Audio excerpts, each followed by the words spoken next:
మీ అందరికీ వందనాలు. ఈరోజు వాగ్దాన సందేశం రాజులు 2వ గ్రంథం 4వ అధ్యాయము 1 నుండి 2 వచనాలు. ఎలీషా, నా వలన నీకేమి కావాలను, నీ ఇంటిలో ఏమున్నది నాకు తెలియజెప్పుమనెను. అందుకు ఆమె, నీ దాసురాలైన నా ఇంటిలో నూనె కుండ ఒకటి ఉన్నది, అది తప్ప మరేమీ లేదనెను. ప్రభువుకు స్తోత్రం. దేవుని బిడ్డలారా, ప్రవక్త శిష్యులలో ఒకని భార్య, నీ దాసుడైన నా పెనిమిటి చనిపోయాను, అతడు యెహోవా యందు భయభక్తులు గలవాడెను, నీకు తెలిసే ఉన్నది. ఇప్పుడు అప్పులవాడు నా యుద్ధ కుమారులను తన దాసులుగా ఉండుటకై వారిని పట్టుకొని పోవుటకు వచ్చి ఉన్నాడని ఎలీషాకు మొరపెట్టగా, ఎలీషా అన్నారు, నీ ఇంటిలో ఏమున్నది? మరి అప్పులవారు వచ్చి నన్ను బాధ పెడుతున్నారని ప్రవక్త శిష్యులు ఒకని భార్య చెప్పినప్పుడు, నా పెనిమిటి చనిపోయాడు, నా 2 పిల్లలను బాధ పెడుతున్నారని చెప్పినప్పుడు, అప్పుడు ప్రవక్త ఎలీషా గారు అన్నారు, నీ ఇంటిలో ఏమున్నది? మరి ఆమె అన్నది, దేవునికి స్తోత్రం, నా ఇంటిలో నూనె కుండ ఒకటి ఉన్నది, నా ఇంటిలో అది తప్ప మరేం లేదని చెప్పారు. What do you have in your house? Elisha ప్రవక్త అడిగాడు, నీ ఇంటిలో ఏమున్నది? What do you have in your house? నీ ఇంటిలో ఏమున్నదని అడిగారు.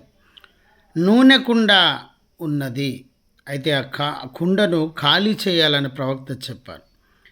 నీ కుండ నూనెతో నింపబడాలి. నీ కుండ నూనె పరిశుద్ధాత్మ ఆశీర్వాదం, అభిషేకమునకు సూచన. నీవు ఆత్మచేత నింపబడాలి, ఆత్మచేత నువ్వు దీవించబడాలి. ఆత్మచేత నడిచినప్పుడు దీవించబడతావు.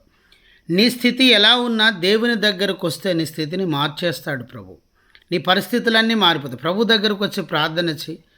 నీ అప్పులు పోతే, నీ రోగం పోతే, నీ దరిద్రత పోతే, నీ కష్టాలన్నీ పోతాయి, నీ దుఃఖం వేదన నాట్యముగా మారిపోతుంది. యోహాను సువార్త 6వ అధ్యాయం 37 వచనం, నా యొద్దకు వచ్చు వారిని నేను ఏమాత్రం త్రోసాను. దేవుని దగ్గరికి నువ్వు రా, నీ పాపాలు క్షమిస్తాడు. ఆయన త్రోసివేసే దేవుడు కాదు, నిన్ను ఆశీర్వదించే దేవుడు.